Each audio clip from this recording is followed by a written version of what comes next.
Welcome to the Real News Network. I'm Anton Warrenchuk in Baltimore, and welcome to another edition of the Engler Report. Joining us now is Yves Engler. Yves Engler is a Canadian commentator and author. His most recent book is The Ugly Canadian, Stephen Harper's Foreign Policy. Thanks for joining us, Yves. Thanks for having me.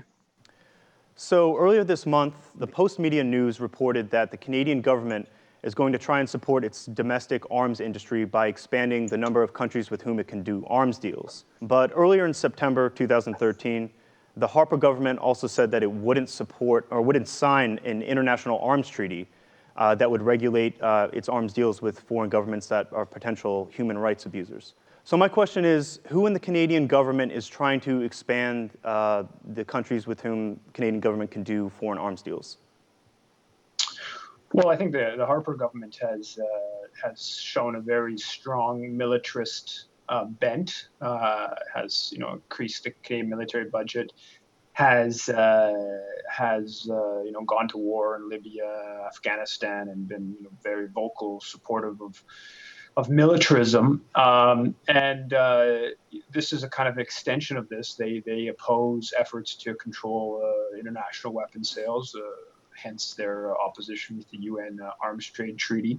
In previous meetings of the UN Arms Trade Treaty, they bring members of the gun lobby in this country that they actually become part of the Canadian delegation to the negotiations around the Arms Trade Treaty. So they were sort of trying to undermine the treaty from inside and refusing to sign it right now.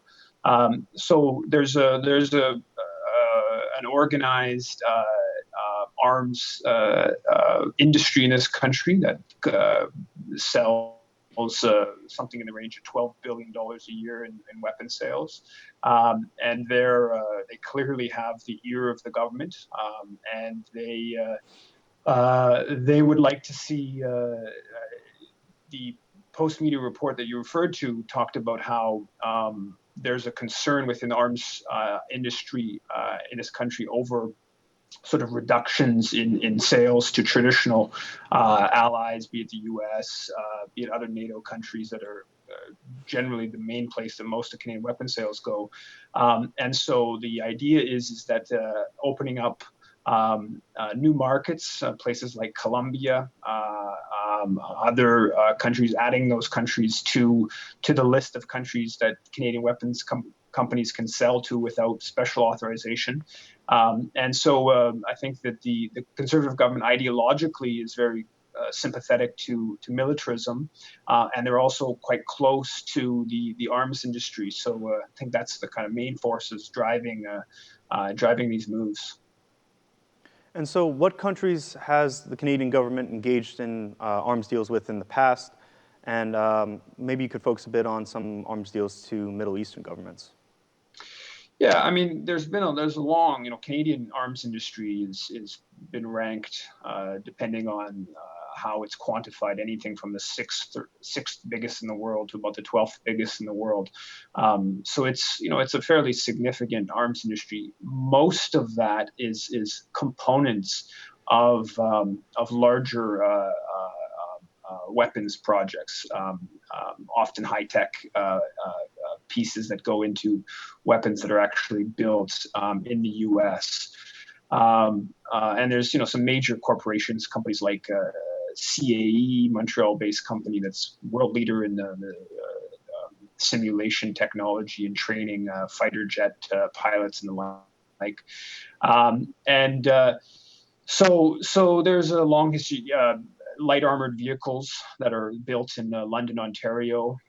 That was one of the recent announcements of delivery of a significant number of light armored vehicles to Colombia. Much bigger, the second biggest recipient of Canadian weapons after the U.S. is actually Saudi Arabia in recent years, and actually going back for quite a few years now. It sort of varies a little bit depending on the year, but billions of dollars in Canadian light armored vehicles have been sent to Saudi Arabia in recent years.